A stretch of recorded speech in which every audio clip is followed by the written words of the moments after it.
ونستغفره ونؤمن به ونتوكل عليه ونعوذ بالله من شرور أنفسنا ومن سيئات أعمالنا من يهده الله فلا مضل له ومن يضلله فلا هادي له ونشهد أن لا إله إلا الله وحده لا شريك له ونشهد أن سيدنا وسندنا وحبيبنا وحبيب ربنا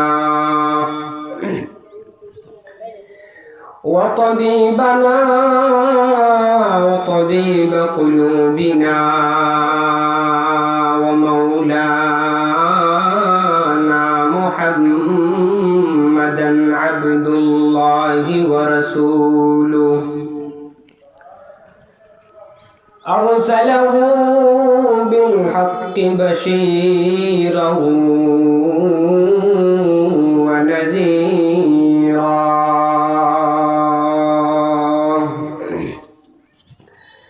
وداعيا إلى الله بإذنه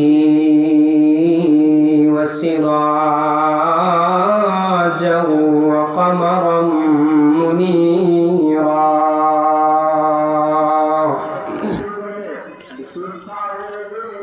أما بعد فأعوذ بالله من الشيطان الرجيم بسم الله الرحمن الرحيم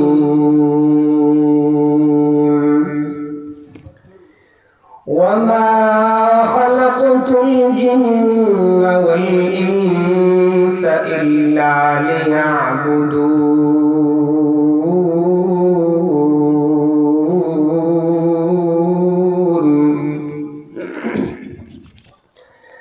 ما أريد منهم من رزق وما أريد أن يطعمون إن الله هو الرزاق ذو القوة المتين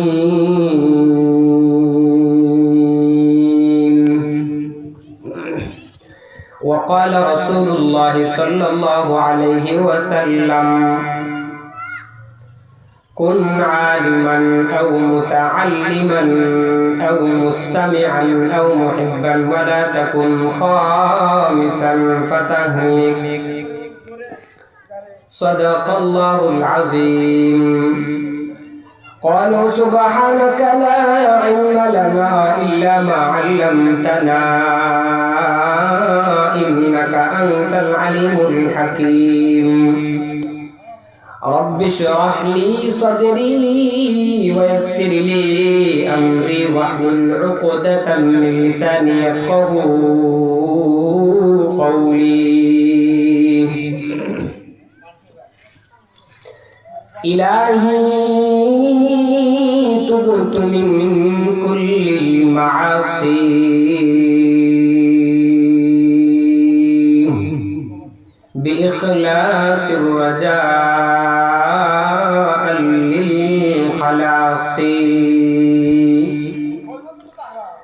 أغثني يا غياث المستغيثين بفضلك يوم يؤخذ بالنواصي أجمعين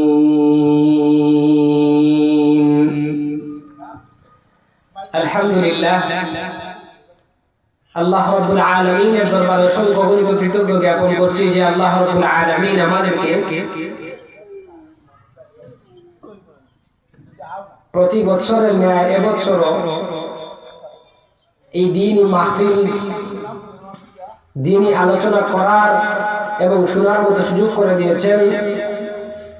এজন্য সকলেই অন্তরস্থল থেকে শুকরিয়া আদায় করি আলহামদুলিল্লাহ।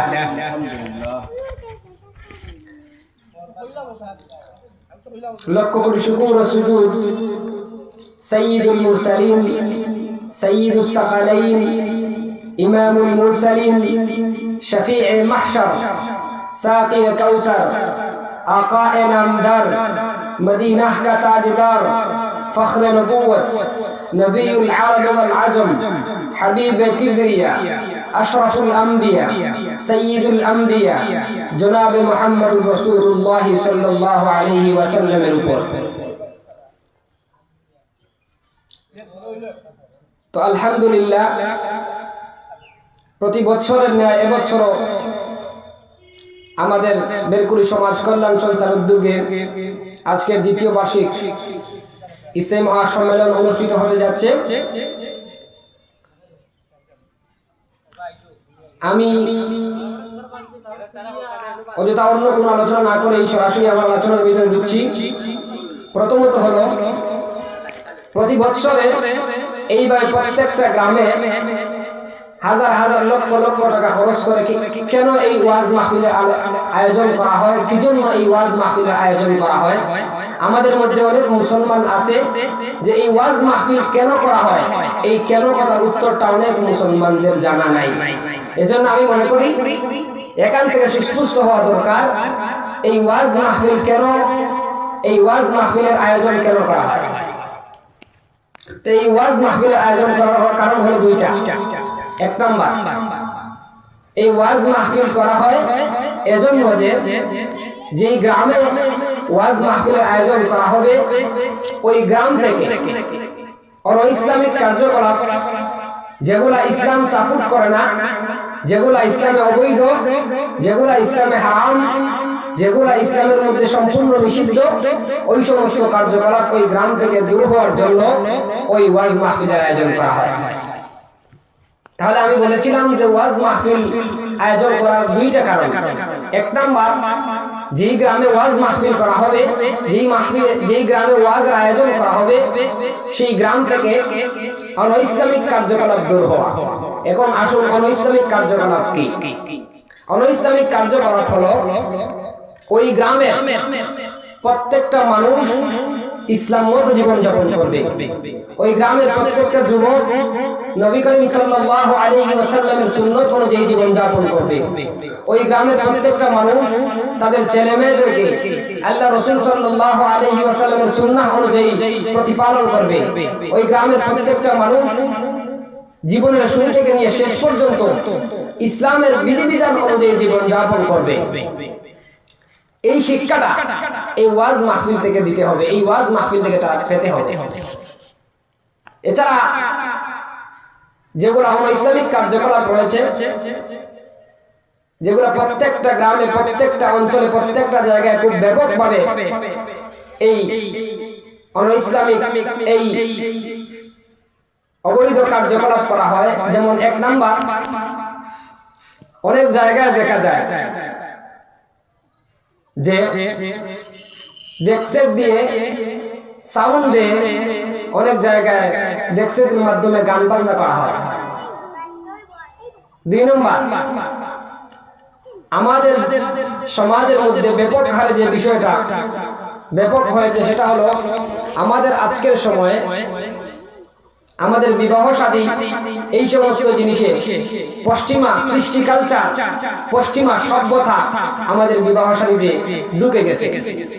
এজন্য দেখা যায় আমাদের মধ্যে অনেক মুসলমান বিবাহ শাদীতে কোরআন অনুযায়ী না করে, নবী করিম সাল্লাল্লাহু আলাইহি ওয়াসাল্লামের সুন্নাত অনুযায়ী না করে ওই সমস্ত বিবাহ শাদীতে পশ্চিমাদের কৃষ্টি কালচার অনুসরণ করে এবং ওই পশ্চিমাদের কৃষ্টি কালচার অনুসরণ করে নিজে আত্মতৃপ্তি লাভ করে।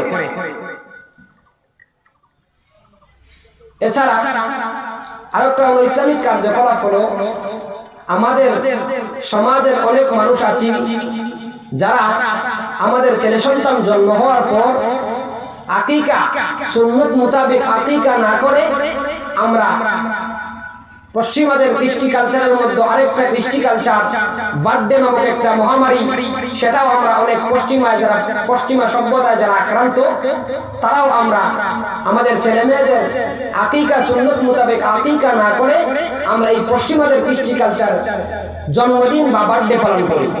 সেটাও একটা অন্যতম মহামারী, যে মহামারীর মাধ্যমে আমাদের ছেলে সন্তান বড় হওয়ার পর বাধ্য হচ্ছে এবং সুন্নত মোতাবেক আমাদের ছেলে সন্তানদেরকে আমরা লালন পালন না করার কারণে যখন বড় হয়ে যাচ্ছে তখন আমাদের অবাধ্য হচ্ছে।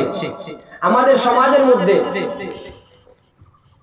অধিকাংশ মাতা পিতার একটাই একটা আপত্তি যে তাদের ছেলে সন্তান তাদের সাথে ভালো ব্যবহার করে না, তাদের সাথে শ্রদ্ধা ব্যবহার করে না।